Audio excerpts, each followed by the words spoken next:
Like the USAID is a terrorist organization. We had a video, a stream the other day where I talked about how USAID is literally working with special forces to try to find whatever a Chinese project is being done in Africa so they can destroy it, so they could disrupt it. And I do consider it part of my mandate as an American leftist to defend China from the unbelievable bullshit that's being spread about them constantly. And the reason why I say that is not because I think of China as the ideal socialist society. It's not.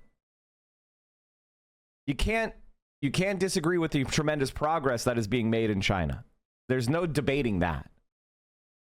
But there's also no debating that they have a long ways to go. And I see encouraging things that are happening. I'm in Saskatchewan and our premier is more focused on Chinese tariffs and not American tariffs. Like, it's insane. And the right-wing farmers here are so brain broken that they eat up the propaganda against the Chinese, but are like foaming about becoming the 51st state. And I'm like, how do you not see it's the same picture? The Chinese tariffs against, I mean, like Canada, you have to understand something about Canada. Canada is the 51st state. That's why this hurts so much.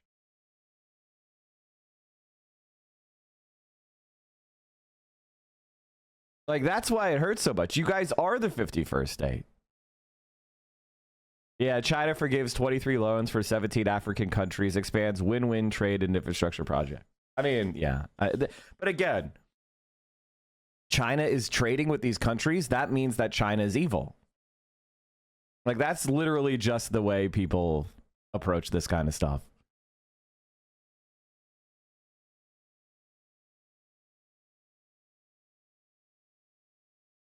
Oh, wow, what a surprise. Right on the day the US and the USA resume utter genocide bombings, the CIA start posting about China not helping Palestinians enough. Yeah, I know.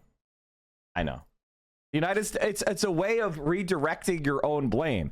We can't even stop our own government from doing a genocide.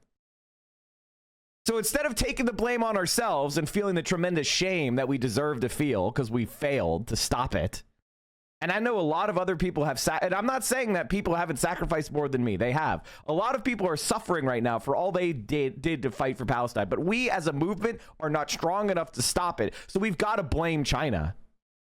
Even though China has absolutely nothing to do with Israel except for the tiniest amount of like trade, commercial trade.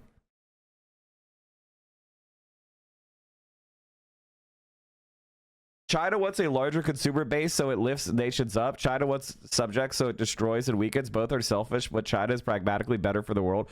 How the hell is China developing Africa bad for Africa? Unless you are some sort of chauvinist racist. What, you think that you think the gold that's in the, these countries is going to be left there? Or is it going to be the status quo, which is stolen by the West? If you want Africa to develop, it has to develop its economy so that it has economic clout. Saudi Arabia was basically a backward country until the United States developed its oil industry. And now it's one of the most clouded countries in the world. Why? Because they developed their economy. Now, personally, I think the Saudi Arabian model sucks ass. But that's what happens. That's the best case scenario for a U.S. ally. And the thing about China is, I don't expect China to be like angels. I'm not a dumbass. I'm not orientalizing China. I expect China to act in its rational best interest. But I also see and watch and see what they say and what they do. And the evidence points to China being much more beneficial for the world, and especially for Africa and Latin America, than what the United States and the West is. And so that's the game. This is the reality. Either you are a running dog and supporter of Western imperialism, or you're somebody who believes in a multi-polar world and you're trying to build international institutions. That's what I'm behind. And I will never, ever, ever, ever participate in, oh, I'm going to help the West attack China. Like, what the fuck are you doing?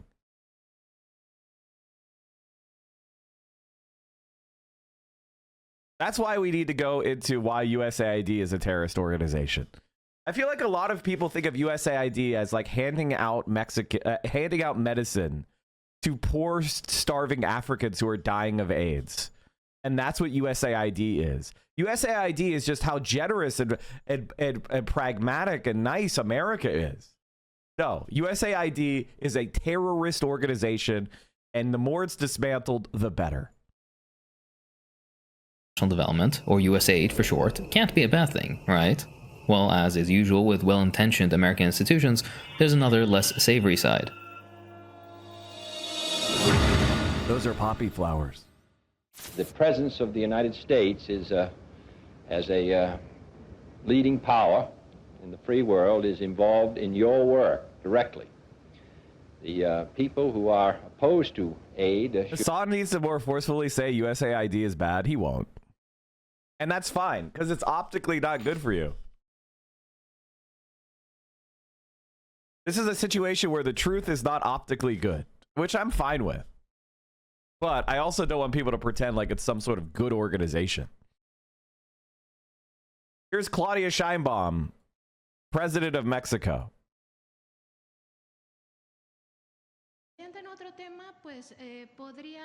Could there be a very soon a disappearance is expected, the eventual closure of this agency of the United States government that has been dedicated well to financing, in the case of Mexican above all, the groups opposed to the fourth transformation in that sense? I want to ask your opinion, Madam President, especially if we take into account that the last 6-year term of President Lopez Obrador and currently USAID continue to finance opposition groups. The particular case of Mexicans Against Corruption and the impunity that this organization, founded by the businessman Claudio Gonzalez Guajardo, and also several media corporations and organizations that are dedicated to generating supposed investigations that in reality, many of them are lies. And in this context, remember that the unit itself, Financial Intelligence, documented that USAID gave $96 million to Mexicans against corruption and impunity in the last 6-year term. And these were used precisely to have a political impact, which is prohibited by Mexican laws for foreign governments to finance groups with political interests, and also in that sense to ask if foreign financing should not be ended already. So in other words, the United States spent nearly $100 million to try to undermine AMLO and the Mexican left in Mexico. And these motherfuckers want me to pretend that, oh yeah, no, what we're really missing right now is nuance on China. Fuck you. Porque también hay otra agencia que no se menciona todavía, que es la NET y que sigue financiando opositores.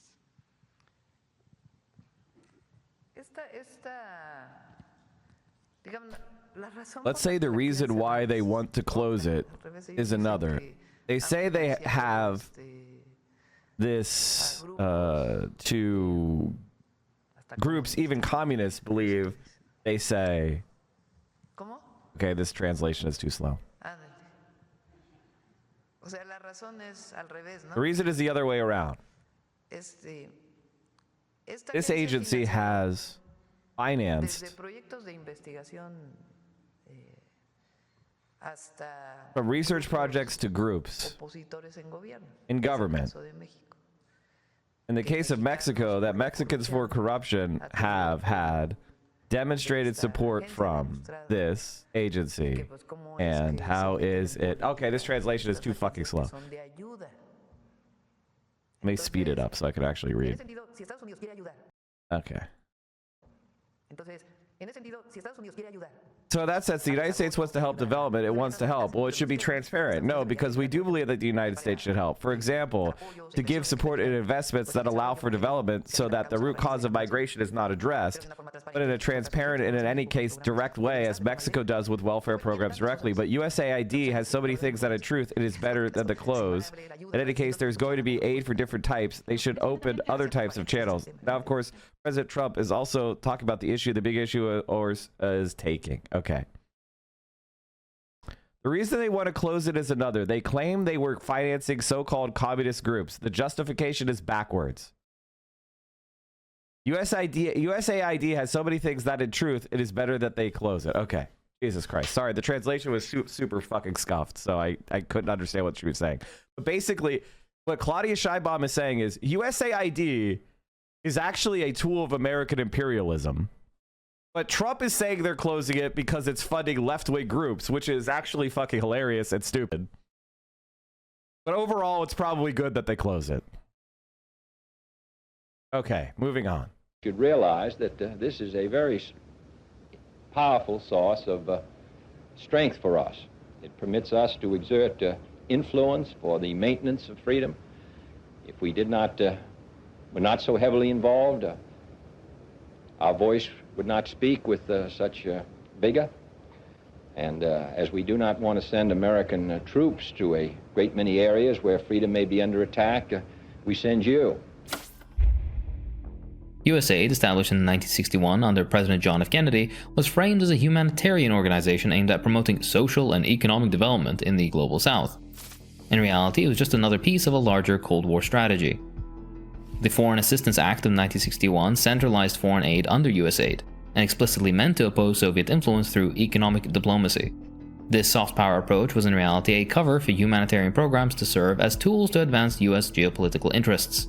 As Lyndon B. Johnson later admitted, food aid was meant to redirect recipient spending for military equipment or security purposes. A perfect example of this is Johnson's Food for Peace program, which was meant to discourage countries from accepting any help from the USSR rather than focus on helping the hungry or starving. Necessary famine aid for India wasn't provided until India agreed to stop criticizing the US war on Vietnam.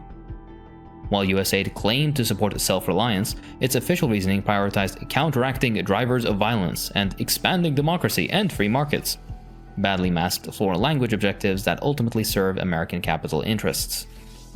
Post 9/11, USAID saw a budget surge, a 70% increase from 2001 to 2003, which tied the development to US military objectives, meaning national security, which just goes to show how little good USAID aimed to do in the first place. After the illegal and undemocratic dissolution of the USSR, USAID shifted its focus to sustainable development, meaning tailoring aid to neoliberal reforms. It targeted post-Soviet states to establish functioning democracies, but only if that democracy functions in US economic interests. This is something I've covered in my Poland and Romania videos here.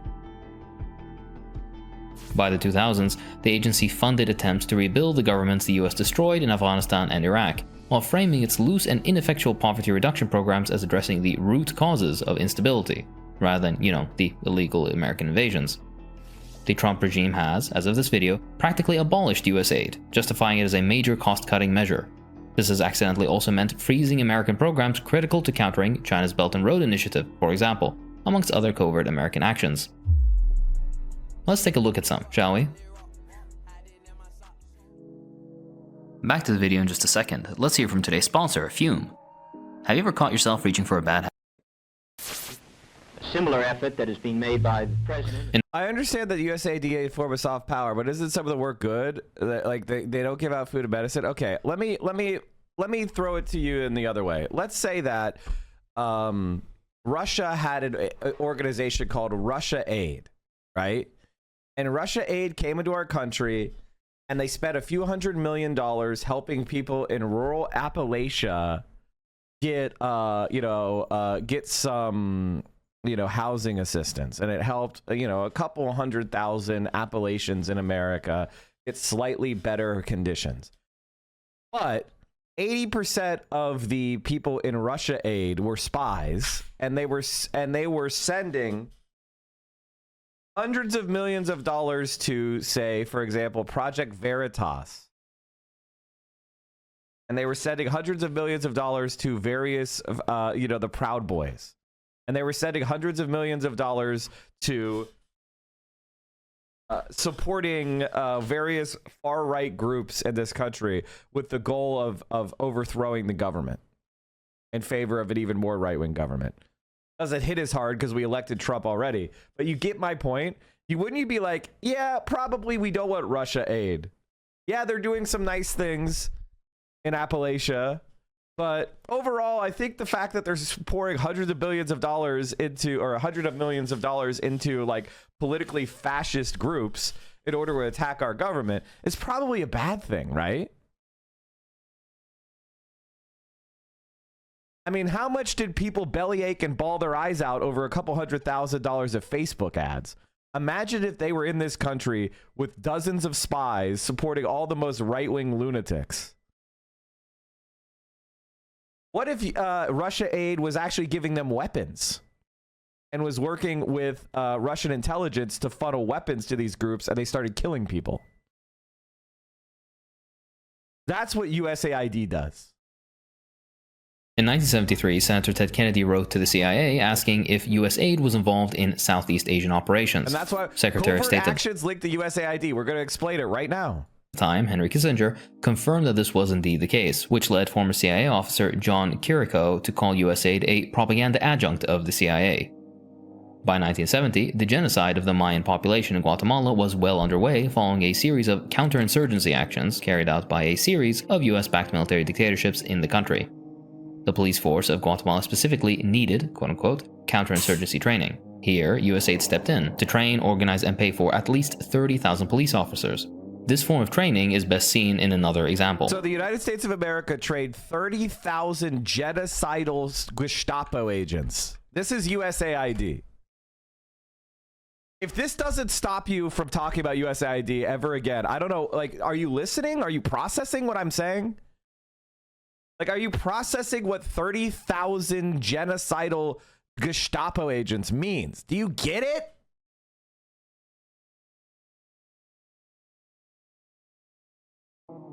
In Uruguay, around the same time, USAID's Dan Mitrione specialized in teaching police officers the best way to torture people, using, and I quote, electrical shocks to sensitive areas of the body, using drugs to induce vomiting, and other psychological torture techniques. Demonstrations of these methods were carried out on live subjects, where Mitrione's agents kidnapped beggars from the street and subsequently tortured them to death. He would eventually be captured by guerrillas and rightfully executed.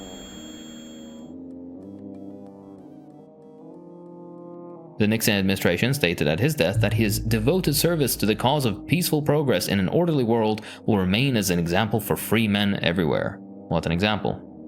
Continuing in Latin America, in the 1980s, USAID was managing non-lethal aid to the Contras after Congress tried to distance the program from the CIA following the Iran-Contra scandal. By 1988, USAID was feeding and clothing 30,000 Contra fighters and their families. Despite claims of humanitarian intent, USAID's role was simple: to maintain the Contras' state of readiness. A well-supplied, combat-ready army can be used as leverage in peace negotiations, which had the opposite effect. It prolonged the conflict. Can you imagine, like, if this was like... I'm trying to imagine the opposite.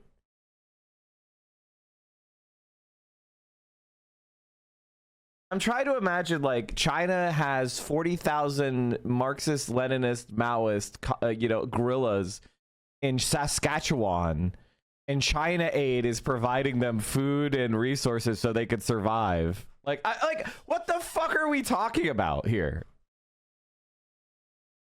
Unsurprisingly, indigenous Americans were frequently politically active across Latin America as a result of centuries of oppression.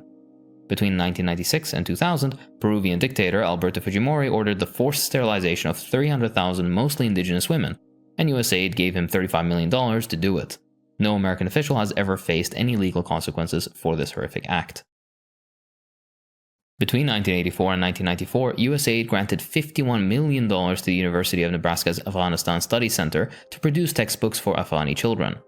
These texts weaponized education, embedding anti-communist propaganda into basic arithmetic even. One group of mujahideen attacks 50 Russian soldiers. In the attack, 20 Russians were killed. How many Russians fled?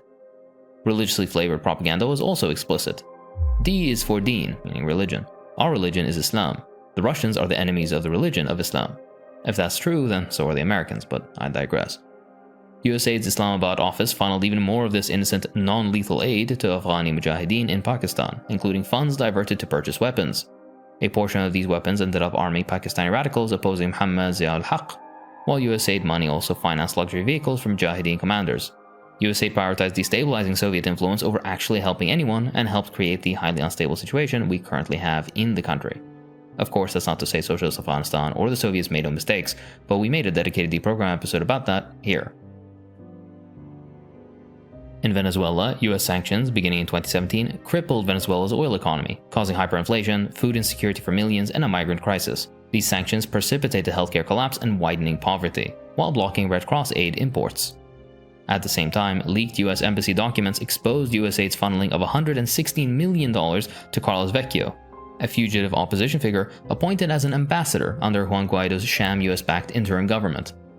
These funds, supposedly for developmental assistance, were instead diverted to opposition-aligned NGOs and politicians abroad, many living in luxury while ordinary Venezuelans face shortages as a result of US-imposed economic sanctions.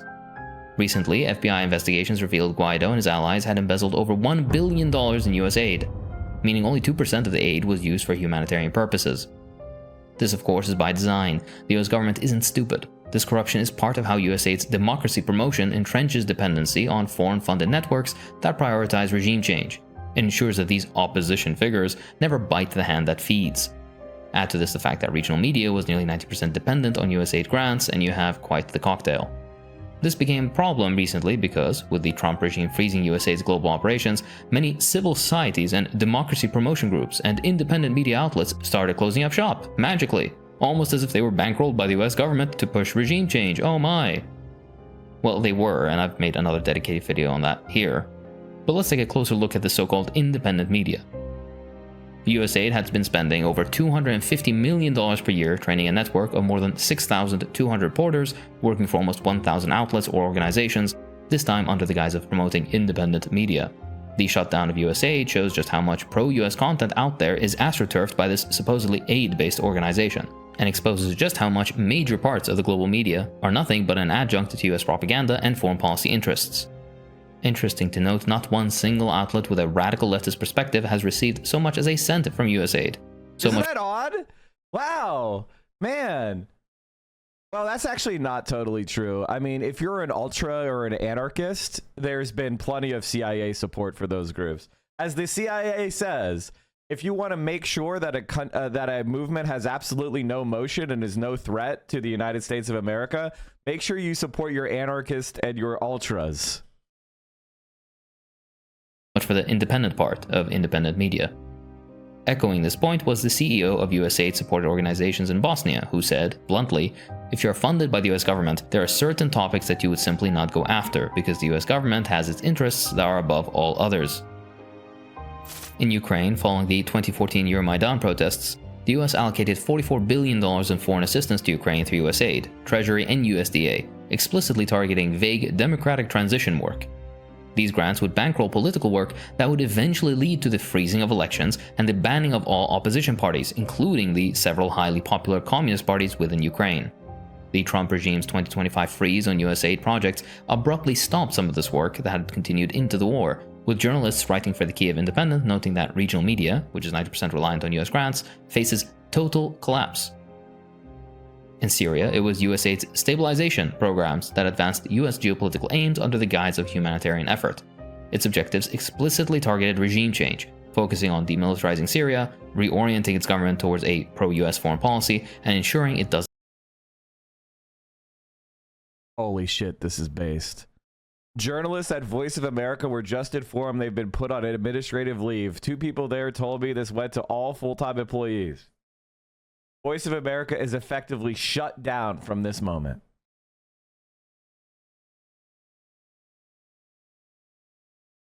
This is one of those things where it's really, really Jaded Pondon. This is where it's really hard to analyze, because on the one, this is incredible. It's incredible because this is the type of stuff that is America's strength in the world. This is what makes American power so hard to counter, because there's just so much pablum that's out there that flows to the top of Google whenever you talk about any subject. Destroying Voice of America is really bad for America as far as a global hegemon. And so it's like, what explains this? How can we analyze this and understand it? Why does Donald Trump and the people in his administration, why do they believe that shutting down Voice of America is actually going to make America stronger?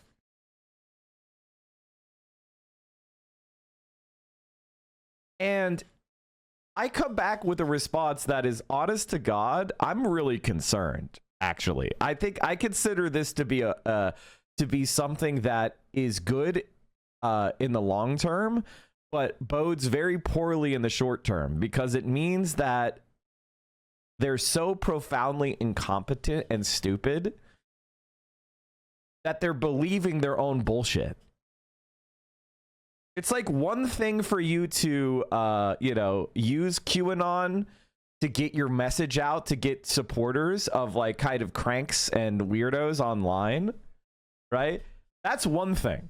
But actually believing QAnon, that's quite another. And this is basically, Donald Trump is like a QAnon believer. He's a like shock doc. He's doing shock doctrine on American institutions.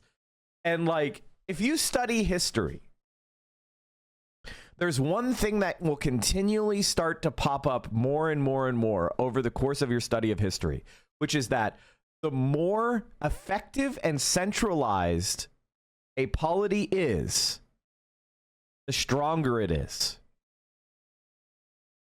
This continually pops up over and over. What made the absolutist monarchies more powerful than the more, decentralized feudal monarchies of the early Middle Ages? Well, because it was more centralized, they could command more resources. They could command larger armies. They could effectively wage war better.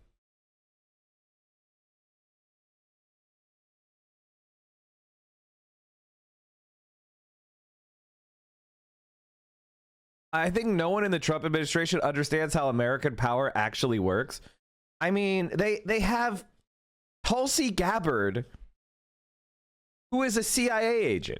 Effectively, she's actually an Army intelligence agent. But I just say, by the way, when I say CIA agent, this is something that I just want to clarify.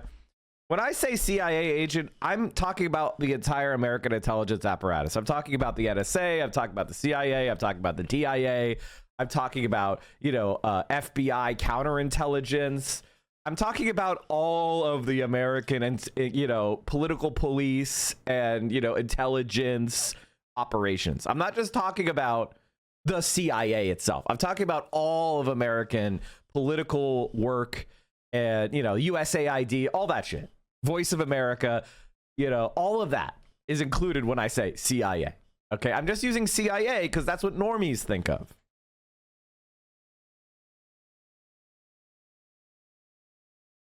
And so for me, okay, like, I don't think that your opponent is an idiot is ever a good response or ever is good analysis. I think that's terrible analysis in general. I think hey, Casey, what's up, by the way? Stephen Miller and Rubio definitely understand how the state works. Well, I don't think Rubio agrees with what they're doing, is what I'm saying. So you should never say, oh, they're idiots. That explains it. No. I think what this is a certain type of realignment. I've talked about this before. And this bodes really, okay, if I'm being honest, one of the things I've always said during the crisis in Palestine is that I think people are too optimistic. I think people are too optimistic about Gaza. I think right now you are too optimistic about Gaza. And the reason why I say that is because Palestinians don't have any allies. And that's what it looks like when you get genocided. Like, a successful genocide is the international isolation of a nation. And I feel like this is effectually what is happening, which is the United States is going to Russia and saying, we will give you what you want in Ukraine and Eastern Europe if you give us what we want in Iran and Israel. Or at least become neutral against Iran and do nothing to stop what we're doing in Israel. That's what I think is happening here. That's how I understand it. And at the moment, liberals in America don't care. Liberals in America don't care to protect even Americans speaking out on this issue, let alone Palestinians in Palestine. And from the very beginning of this conflict, I have said that you need to hold in your heart the realization that genocide is probable. And how would you react if that's what you knew? And that's what I feel right now. And the answer to that question, chat, is I am deeply reflecting every single day about what to do next.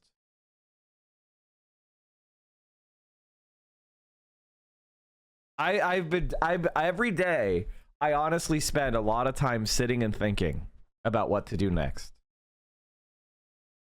It's pessimism of the intellect, optimism of the will, man. The opposite.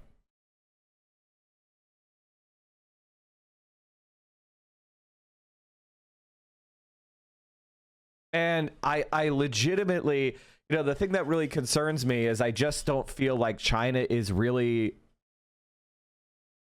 The thing about China is in a moment where they say a lot of the right things, but they don't back those words up with enough action. So they're not going to save us. China is very much concerned about protecting China above everything. And that is my big criticism of the Chinese Communist Party right now, the Communist Party of China, is they are too parochial. They are too concerned with their own security, their own development, and they're leaving a lot of the rest of the world to the wolves. And that is a problem. That is a real nuanced critique of China. That is my problem. I wish China was more of a global leader than they are. And I feel like they think that the USSR was overextended, and that's part of why it fell, right? The USSR didn't spend enough on butter, too much on guns. And China is like, we're going to stuff butter down our people's throats until we have everybody living a solid, dignified life. That's going to give us our security, right? That is the Chinese. The Chinese look at what happened to the USSR. They say, we're not going to fall because our people want blue jeans. We're going to have every blue jean factory in China. We're going to have so many blue jeans, they're going to be drowning in blue jeans. That's the Chinese overcorrection. And they have underestimated the importance of engaging with the rest of the world. It's a very communist thing to do, which is like, well, if we just are fair with everybody and we trade fairly with other people and we're mutually beneficial, then their material interest will be in being kind to us. That is like such a communist mistake to make.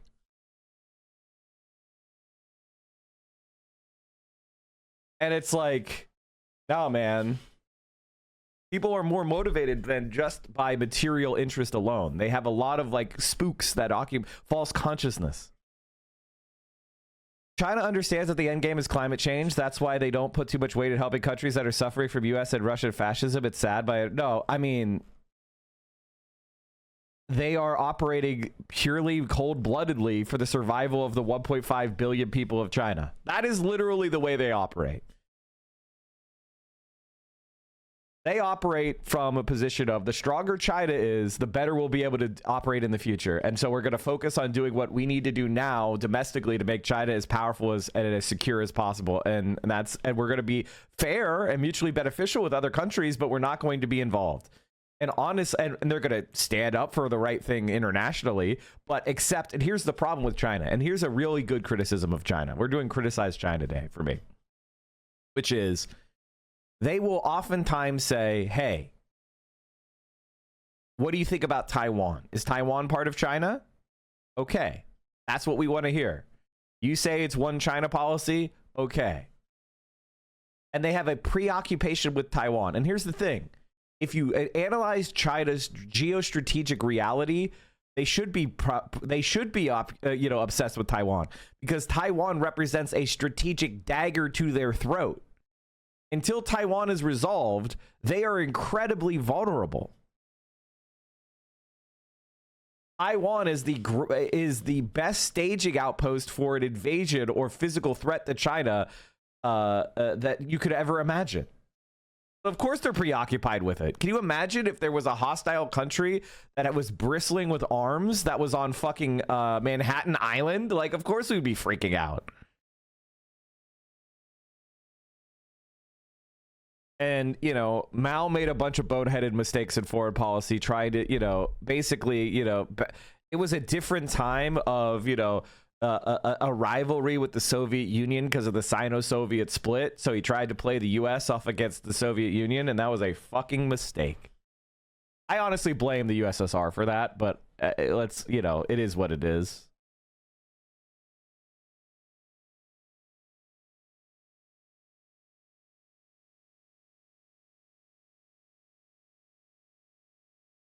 Oh yeah, I did see the story about Tesla accounting. Anyway, let's go back to this. Let's finish the USAID video. And then we're going to talk about like other shit. Doesn't threaten Israel.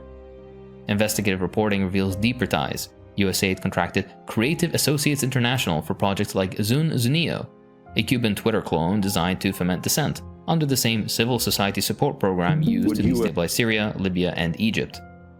CAI's parent company, Creative Associates International Inc., they're not very creative, operated as a CIA front in Pakistan. So the JFK papers were released the other day, and I'm waiting for somebody to do a good sit down on it before I talk about it. But one thing I did see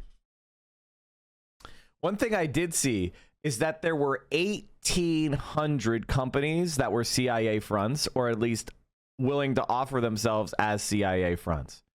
1,800 companies.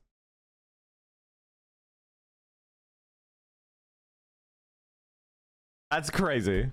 Collaborating with Blackwater mercenaries to conduct cross-border raids into Afghanistan.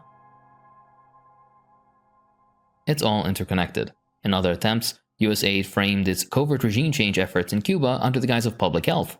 Documents and operatives reveal that USAID explicitly viewed HIV prevention workshops as a perfect excuse to mask anti-government activities, attempting to leverage medical outreach to infiltrate Cuban society. USA used HIV prevention workshops in Cuba as a front to foment dissent. USAID considered HIV prevention workshops the perfect excuse for covert anti-government activities, AP found. And people are like, man, I can't believe you don't like USAID. That's insane. That is evil. That's enemy of humanity shit. And the reason is because I want to prevent the spread of disease. But we shouldn't use, you know, medical provision to do fucking CIA shit and discredit it in the minds of billions of people around the world. That's fucking evil. In society. Young Latin American recruits with no undercover experience or training, paid as little as $5 an hour, pose as tourists to target universities, using workshops to train activists in organizing tactics, while gathering intelligence. Despite USAID's public defense that the program enabled support for Cuban civil society while addressing HIV education, internal communications exposed its primary focus, recruiting people to destabilize the Cuban government. The obvious ethical violations drew sharp condemnation from around the world. Interaction, a coalition of global NGOs, condemned the exploitation of health initiatives for intelligence operations, stating, "The US government should never sacrifice delivering basic health services to advance an intelligence goal." Even USAID's own contractors admitted the HIV workshops were strategically designed as a perfect excuse to evade Cuban scrutiny. Senator Patrick Leahy, overseeing USAID funding, criticized the agency for prioritizing contractor profits over its humanitarian mission, noting it tarnishes USAID's long track record as a leader in global health. The State Department, however, doubled down, with White House spokesperson and eventual MSNBC host Jen Psaki asserting such programs as promoting democracy worldwide, basically saying the quiet bit out loud that American-funded civil societies are used by the CIA for government destabilization purposes. Of course, not all of them, but when you don't know which is which, it's better to be on the safer side and assume that it's being used for American foreign policy interests. As in Venezuela and Ukraine, USAID's shutdown had shaken a Miami-based anti-Cuban government outlet called CubaNet. It turned to its readers for funding in a desperate plea stating, "We are facing an unexpected challenge, the suspension of key funding that sustains part of our work." That key funding was coming from USAID. Cuba's long-standing and extremely well-evidenced accusations of US-backed destabilization gained even further credibility as the scandal unfolded.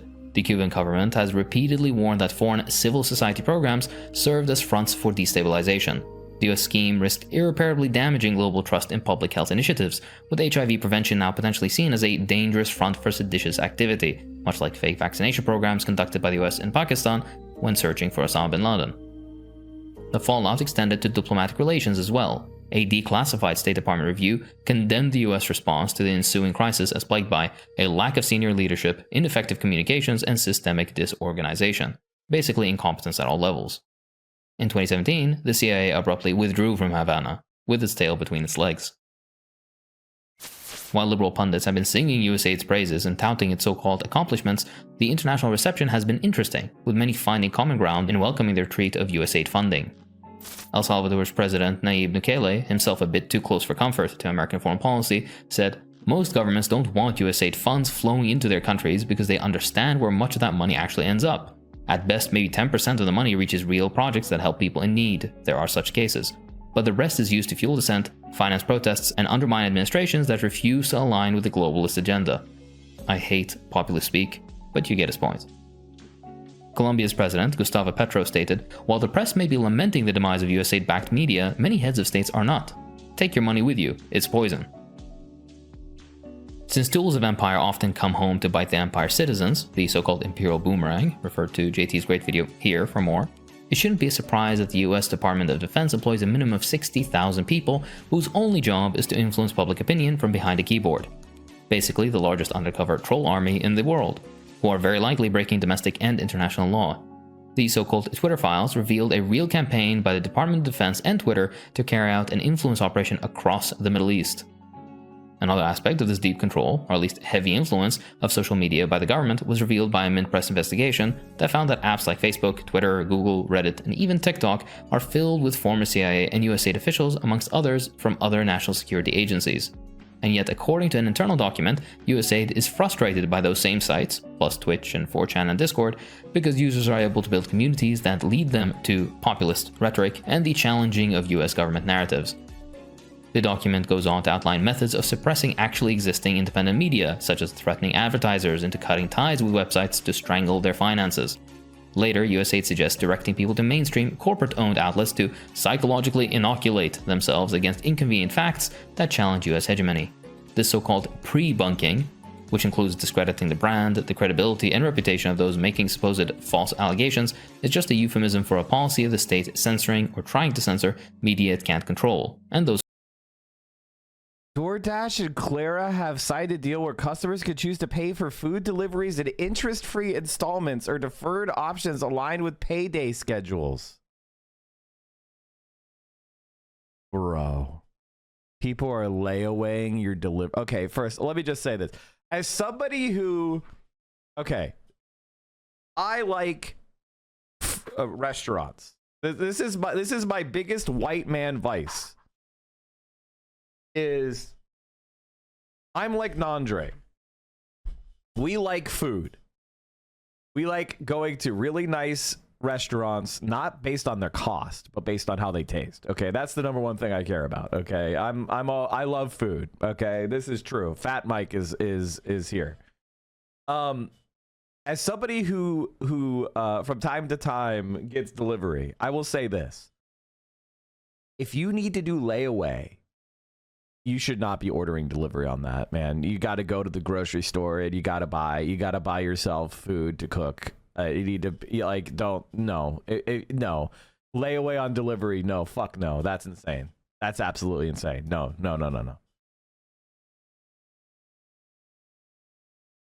Like, that's crazy. And I have been poor. I remember one time when I was in school, because I paid for all my own school, and my parents never gave me like a shit. I remember one time I was like just like completely out of food and out of money, and it was like the 24th of the month.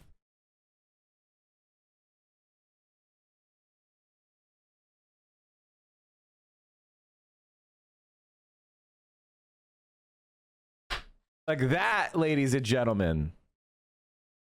That, ladies and gentlemen. And I had never gone to a food bank before. And I was full of so much shame.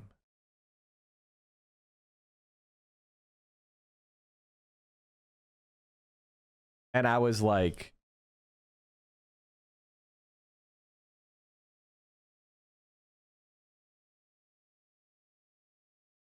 I didn't know how to handle that.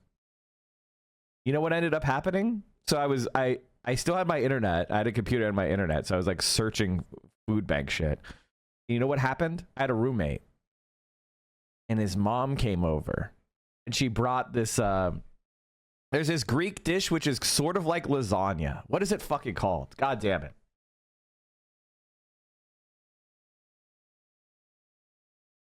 It's like a huge thing. It's pasticcio. Thank you, pasticcio. That's correct. That's what it was. And I think they knew I didn't have any money or food, and they were just bringing that over to help me out. But they didn't want to make me like feel bad about it.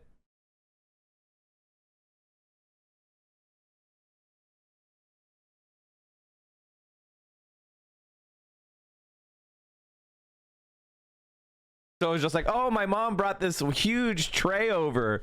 Do you want some? Eat as much as you want. You know, that kind of thing.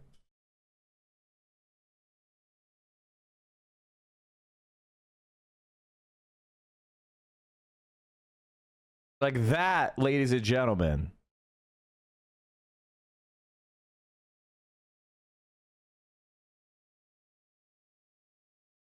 That was bad.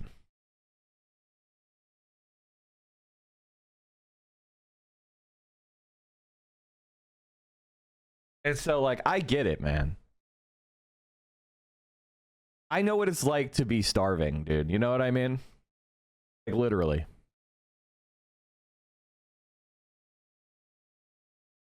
And I also understand that, like, part of you that has the pride of not wanting to ask for help.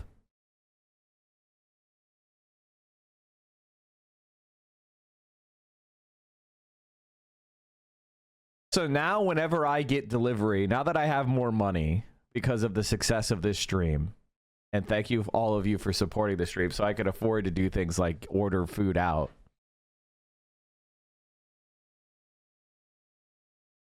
I make sure that I make it worth the while of the driver. And I don't care how far away they're driving, right? Like, I just give them a fat tip because I remember what it was like where $20 could like make the difference of my like how I felt for that day. You know what I mean? And that's why I have the same anger that I always did.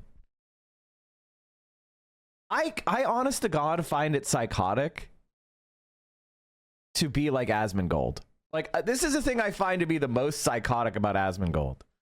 Is Asmongold came from a very poor family. Wasn't his mother like on disability and food stamps and shit? Like, wasn't he literally just like weren't they literally like on the dole?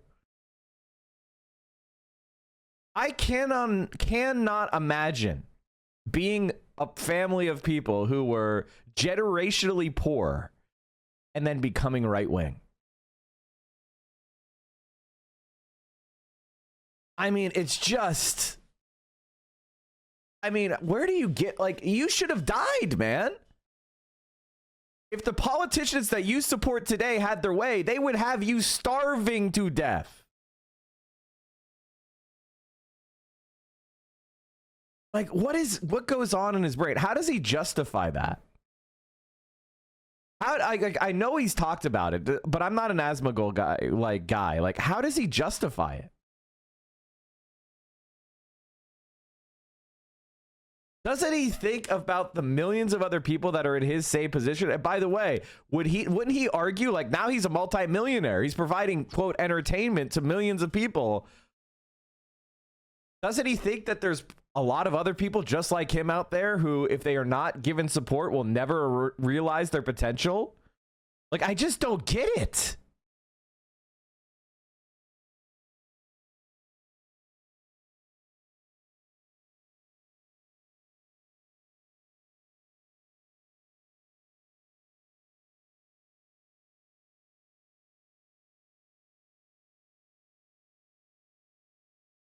Picture this. You're on Reddit, and you see a thread asking about the history of Mount Rushmore. I don't know. This Flesh Simulator guy is actually...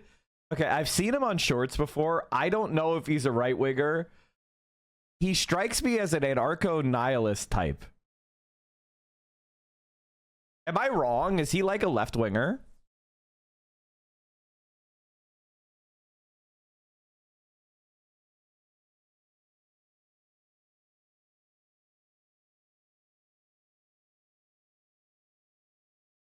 By the way, anarcho-nihilist is not necessarily a right-winger. It's just somebody who wants the world to burn, basically.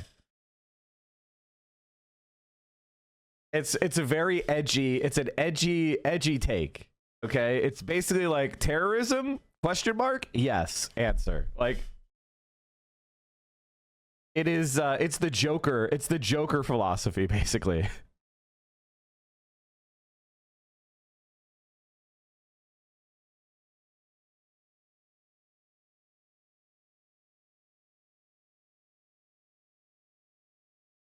I don't know. He's kind of like he sounds. I don't know. I'm loath to. Man, I need to learn more about him before I promote him, guys. I need to learn more. Like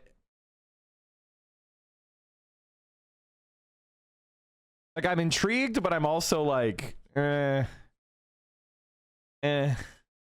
know. Just let me figure that out. Let me figure that out before we talk. I've seen it before and it put up my radar. Like I honest to God chat have been thinking about trying to make some more so collaborations with like some more like left-wing gun tuber type people.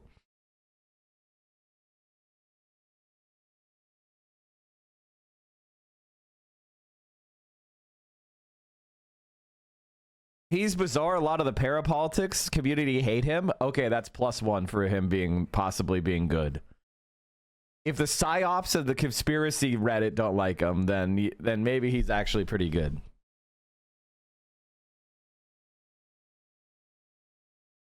I like him, but he said some weird stuff about Pizzagate in his last video. Okay, here's the one thing that I have to say.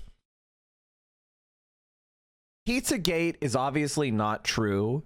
However, the Clintons are very clearly involved in some sort of pedophilic rape shit because I mean, Bill Clinton was basically Jeffrey Epstein's like one of his best friends. There's no fucking way that there's not some amount of truth to it. Like some amount of truth to at least Bill Clinton taking advantage of young girls. At the very least. I don't think they like were eating them in fucking demonic rituals or anything, but Bill Clinton absolutely is a pedophile and some sort of like rapist freak. So there's like I would basically say that's a confirmed fact at this point. I just don't focus on it because what do you want me to say? If you like Bill Clinton, then you're beyond lost already. Like, have you seen AOC talk about how USAID is actually great for the world? Oh yeah. Okay, that was a good poop sock. I deserve that. I was like, what? I was about to mauled. Was critical of the US government. Well, sometimes you get got. And by get got, I don't mean you accidentally reveal yourself as a secret Zionist. I mean get baited into corn-cobbing yourself on Twitter. In the drill sense, not in the country girls make do sense. So I've had a video that I've been kind of agonizing about. He's dropping a lot. He's dropping a lot of like left-wing breadcrumbs, positively associating with drill. That's a good sign. They're not released since, I guess, the beginning of this week, Monday or whatever. And I think I figured out a way to do it. What I did was I just trimmed it down to only my views on Israel, because all of the points I made defending myself, it's like, you know, you can't really argue against a bad faith interpretation of your own words like that. You can just really put stuff on the table. And then, like, to paraphrase Lindy, man, everyone's willing to support Palestine, but are you brave enough to hate Israel as a media figure?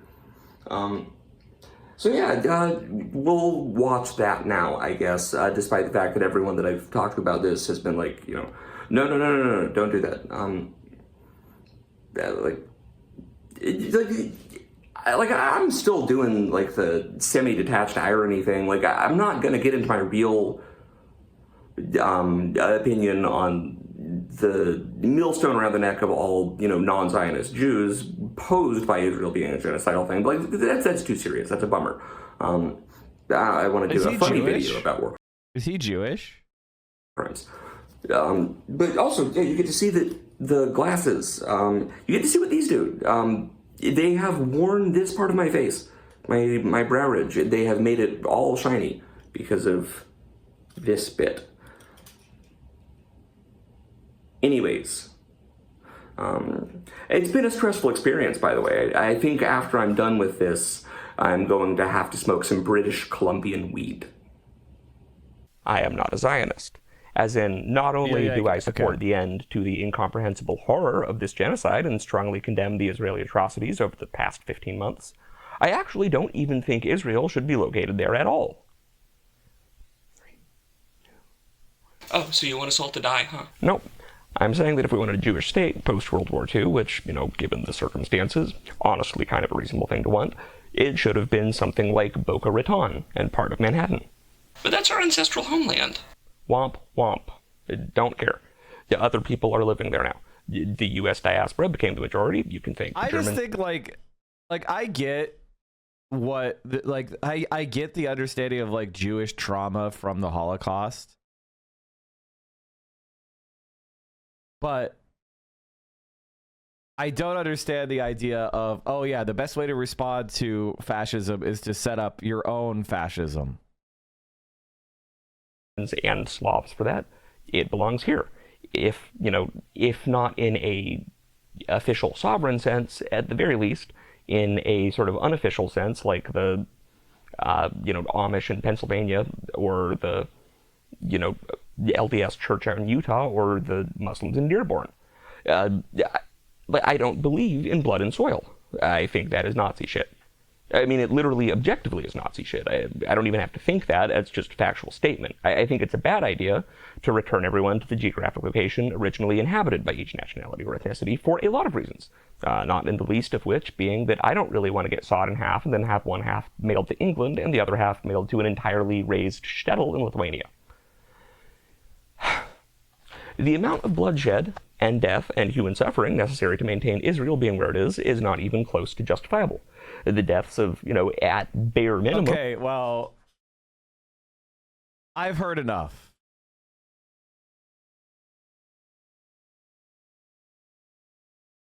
I've heard enough. Flesh Simulator, good. I'm calling it. I've heard enough.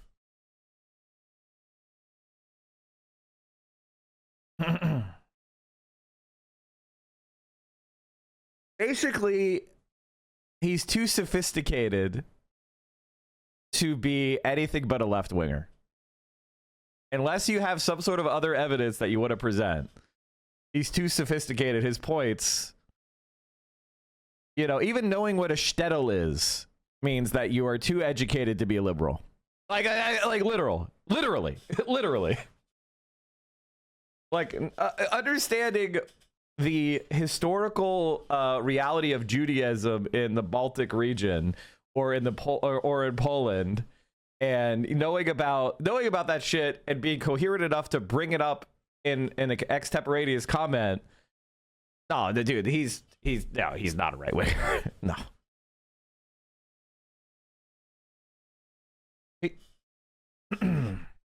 He brought up Boca Raton. Yeah.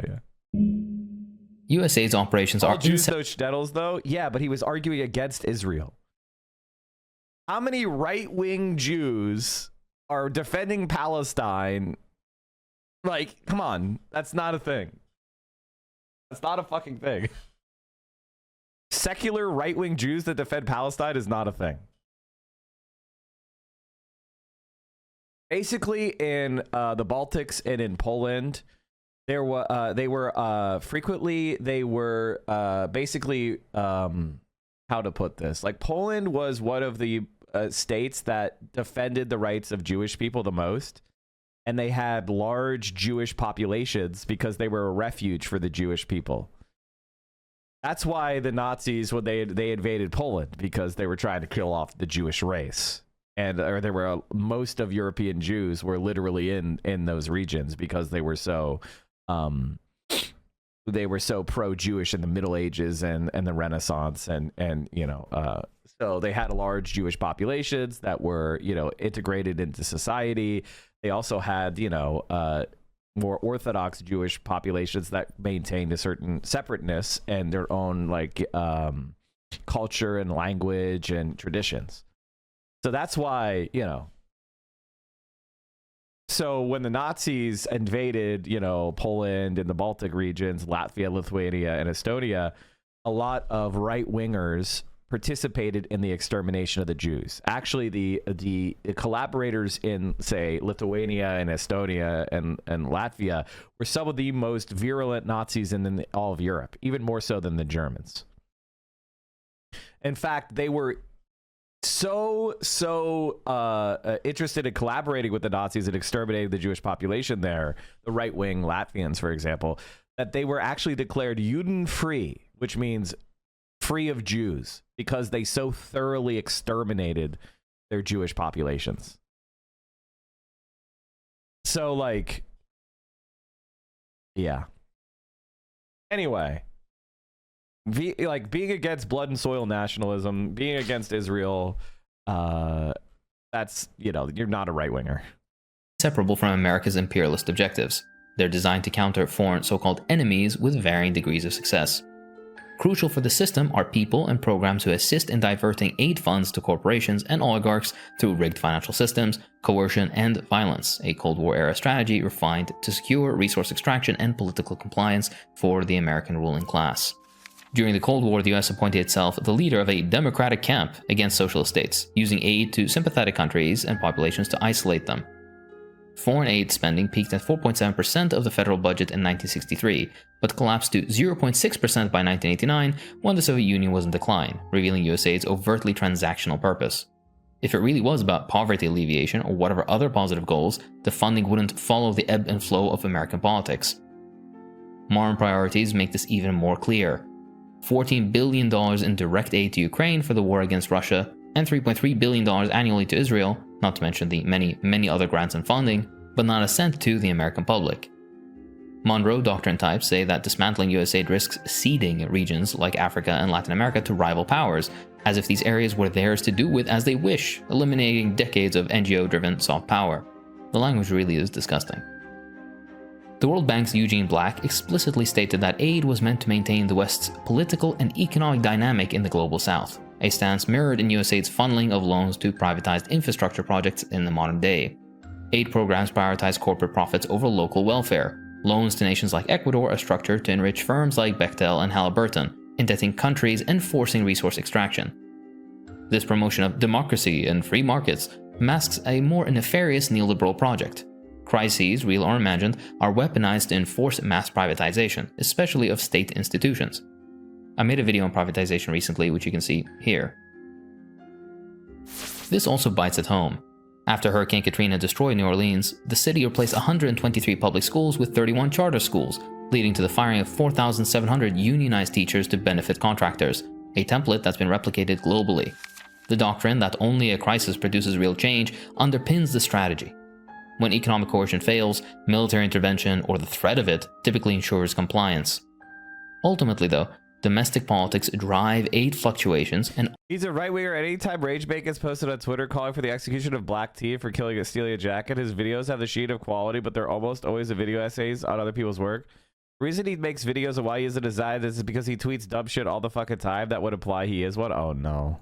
Always prioritize petty partisan interests over general welfare. Not only that, but the public doesn't care about this topic. US public ambivalence towards aid should be sobering to anybody who looks at it. Only 18% of Americans prioritize promoting democracy abroad, which makes sense as most Americans are struggling and don't have a democracy at home to begin with. USAID's whole story boils down to this: aid as a profit machine and foreign policy arm wrapped in a helping hand. Why is Greg Cesar doing this? Because he's dumb as fuck. I don't know what else to say.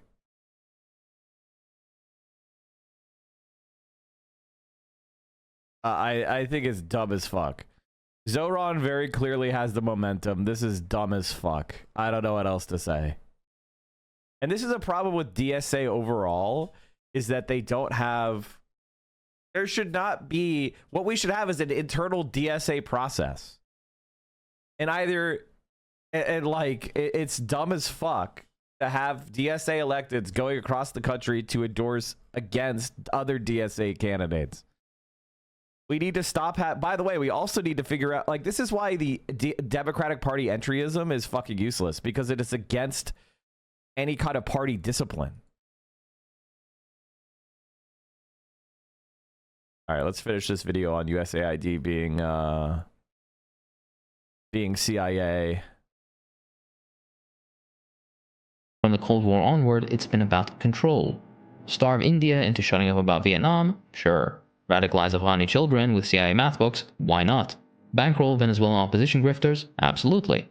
Every humanitarian move doubles as geopolitical chess. Undercutting rivals, propping up puppet regimes, cracking open markets with fire sales, turning public goods into private cash cows, the list goes on.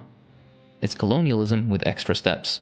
Loans trap nations in forever debt. NGOs act very frequently as imperial middlemen. Crises become excuses to privatize everything.